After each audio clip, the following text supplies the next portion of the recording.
So today I'm going to be making a presentation about European art music history.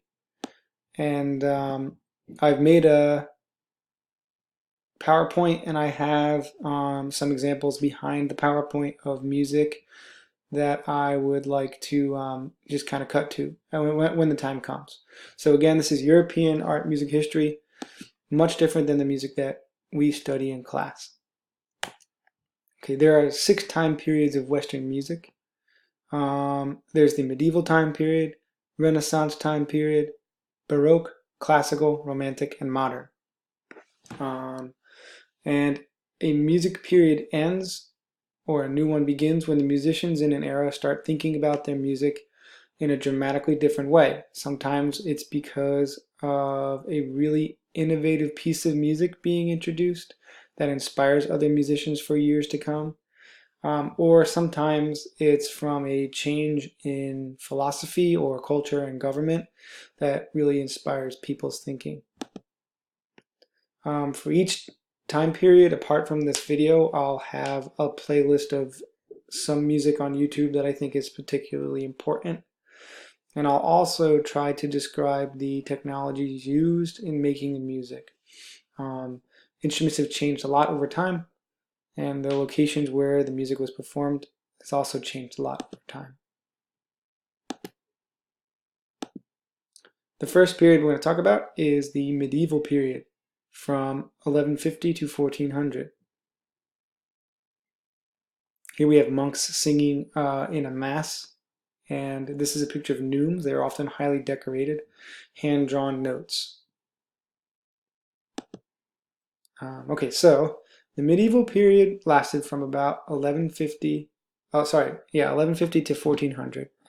And much of the music that can be studied about this era falls into either sacred music, which was sung in mostly Catholic masses and sung by monks and priests, and secular music, music that was performed in the homes and courts of lords and kings. So you have sacred and secular, masses, and kings, castles and houses and things like that. Up here is another picture of early notation. Okay, one of the reasons that musicologists start the time periods at the medieval period is because this was one of the first times that music was written down. The Catholic Church wanted masses that were mostly uniform across Europe, so they used a system of teaching the notes invented by a man named Guido di Arezzo, and he's credited with inventing the do-re-mi system of singing and learning notes. This is Guido's hand. It was the system that they used, and it makes no sense to me, but apparently it really helped them. One thing I'm noticing, there's like 4 lines on this person's hand, and there's 4 lines of notes here. So perhaps that correlates. But anyway, it's not like they weren't making music beforehand, right? They just started writing it down in the year about 1150, but beforehand they had some sort of basic system too. Okay. The setting for most medieval sacred music was in a cathedral. Monks would sing Bible passages in psalms in a style now known as Gregorian chant. And this type of singing was usually done with voices only or sometimes with an organ accompaniment, and almost always followed the framework of liturgical modes. So the songs had a strict formula for melody writing called counterpoint. Basically, the framework was they could only use the notes in between an octave for the melody. So if a song started on the note D or Re, they would be every note would be used, could be used between low Re and high Re. Anyway, this is an example of Gregorian chant. I'll play it a little bit in the background, just sort of to give you some an idea of what was going on back then. Okay, let's see.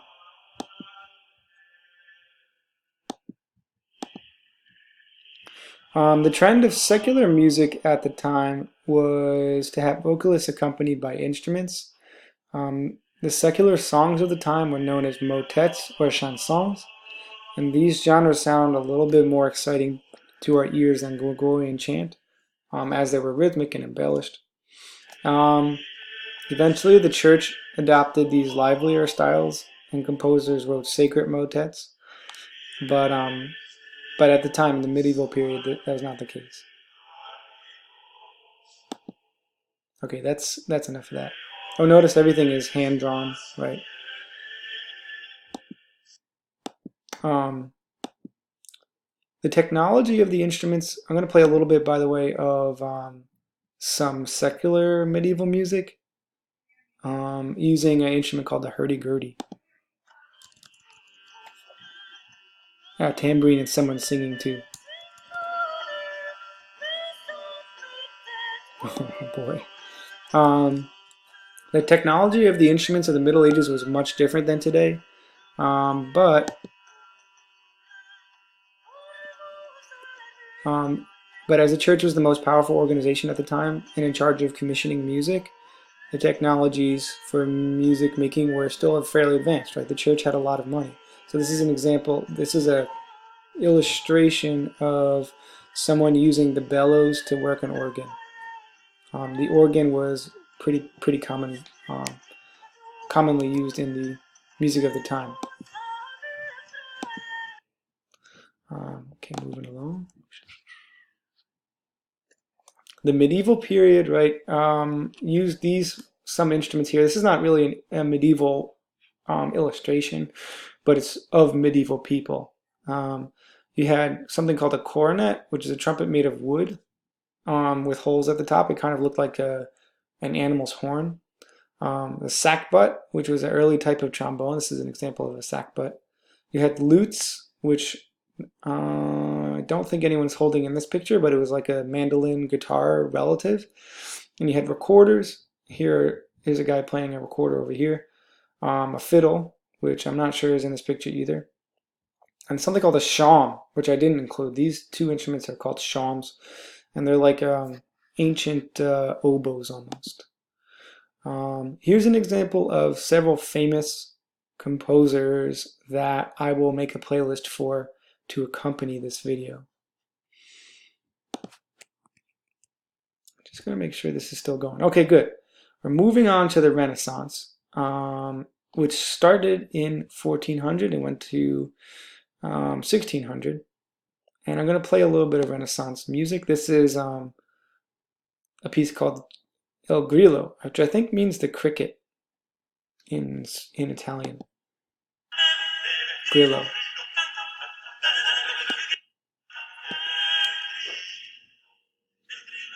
Okay, so here we go.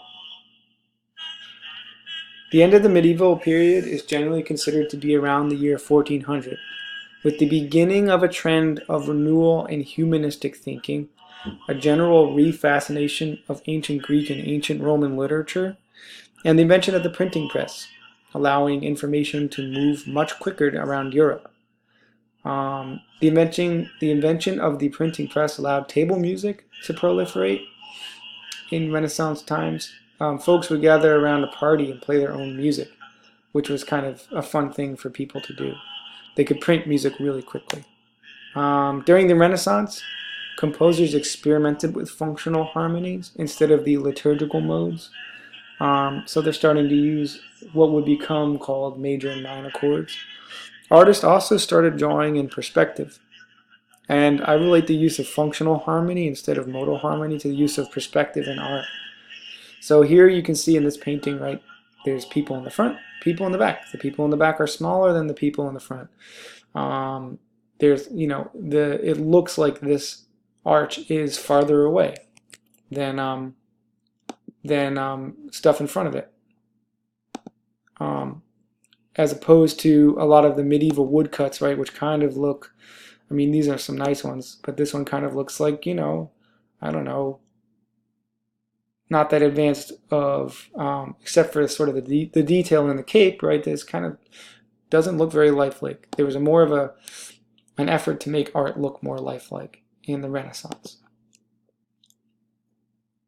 Um, Renaissance musicians, both sacred and secular, tried to illustrate human emotions in their text, in their music or text painting. Josquin des Prez was very good at text painting, and he would use melodic ideas to convey emotional meanings derived from the text of the song. So the song we were just listening to was called El Grillo, and we'll come back to this one. Okay, and what you'll notice is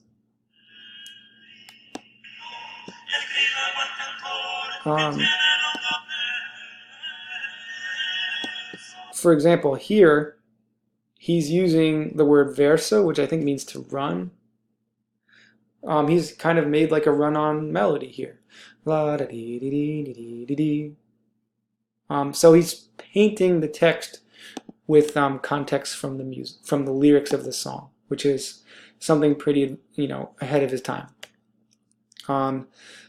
Giovanni Pierluigi da Palestrina was a composer of sacred music, hired by the Vatican in 1544.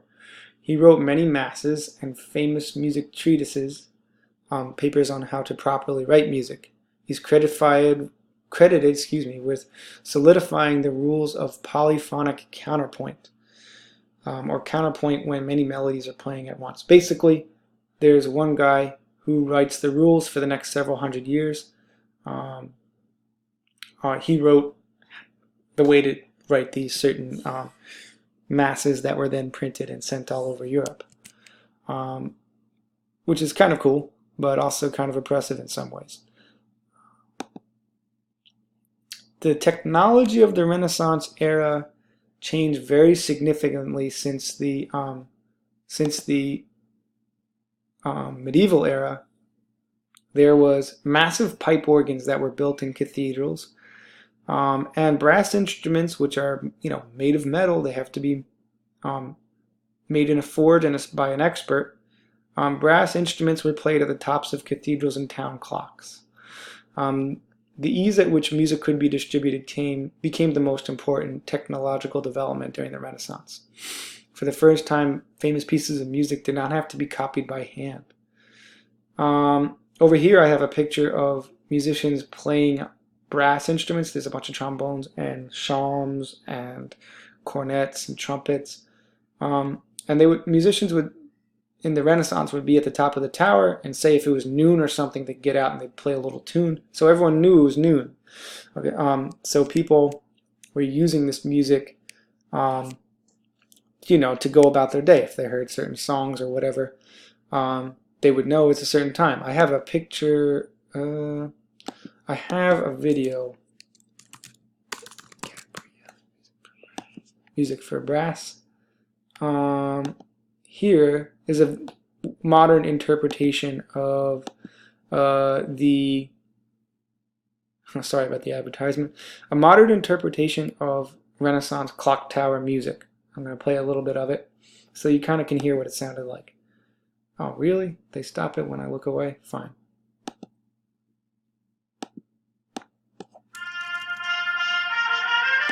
So you can picture,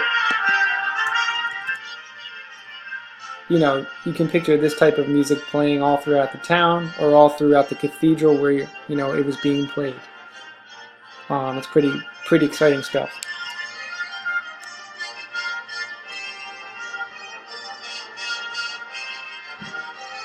As I mentioned before, right, pipe organs are being built at the time. And many of the pipe organs that were built during the Renaissance are still used today. This was built in Rome, in the Vatican, I believe, in 1598. It's pretty wild. And here's a couple famous composers of the era. I will make a playlist of that as well. And another thing that I want you to think about and remember is that the Renaissance led to the creation of a lot of wealth. Non-royal people suddenly had money because they could, take care of certain things at certain times. So they started coordinating their society. So people wanted music in their homes too, even if they weren't kings or queens. Okay, I think I can only make a 15-minute video at a time, so I'm going to wrap this up in the next couple seconds. I'll put this video on our Google Classroom. Thanks for listening.